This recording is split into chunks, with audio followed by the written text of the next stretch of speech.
औषध नाही, इंजेक्शन नाही, आता ऑपरेशन शिवाय पाठ आणि मानेच्या दुखण्यापासून आराम मिळवा. NC wellness centre, Naval petrol पंपासमोर, रेल्वे लाईन, सोलापूर. अशोक खरातचा कुठेतरी एन्काउंटर करतील, कारण त्याच्याशी अनेकांची नावे जोडली गेली आहेत. ती पुढे नेण्याची शक्यता आहे.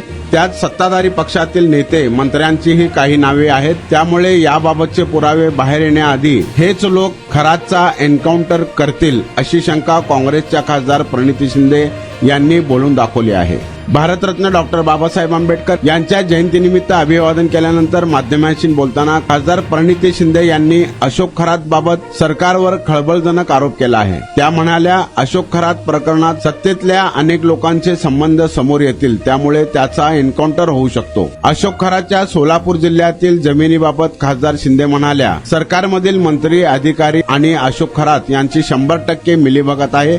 काही पुरावे बाहेर येणार आहेत, पण त्या अगोदरच त्याचा सत्ताधारी पक्षातील लोकच काहीतरी करतील. महिला आरक्षण विधेयक अगोदरच पारित झाले आहे, पण भाजपला डिलिमिटेशन जनगणना आणायची आहे. ही किती असंवैधानिक आहे, कारण डिलिमिटेशनच्या अगोदर जनगणना होणे गरजेचे आहे.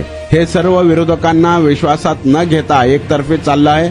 त्यामुळे लोकशाही व्यवस्थेची प्रथा, परंपरा मोडीत काढण्याचे काम मोदी सरकारकडून केले जात आहे, असा आरोपही प्रणिती शिंदे यांनी केला. आणि आता अवस्था अशी व्हायला लागली होती की मी बसत किंवा उभं राहत नव्हतो, तर जास्तीत जास्त झोपून राहायचा प्रयत्न करायचो.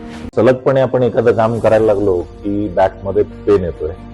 सुरुवातीला मी त्याला इग्नोर करायचा प्रयत्न केला. त्याच्यानंतर मला जाणवलं की इग्नोर करून हे काही कमी होत नाही. या ट्रीटमेंटच्या दरम्यान मला कुठल्याही गोळ्या किंवा इंजेक्शन घेण्यासाठी सुचवलं गेलं नाही. मला पाठदुखीचा खूप त्रास होता. आयुष हॉस्पिटल जयसिंगपूरमध्ये दाखवलं. त्यांनी त्यावर मला सर्जरीचा सल्ला दिला. त्यामुळे मी आज साधारणपणे 90% पर्यंत रिलीफ आहे.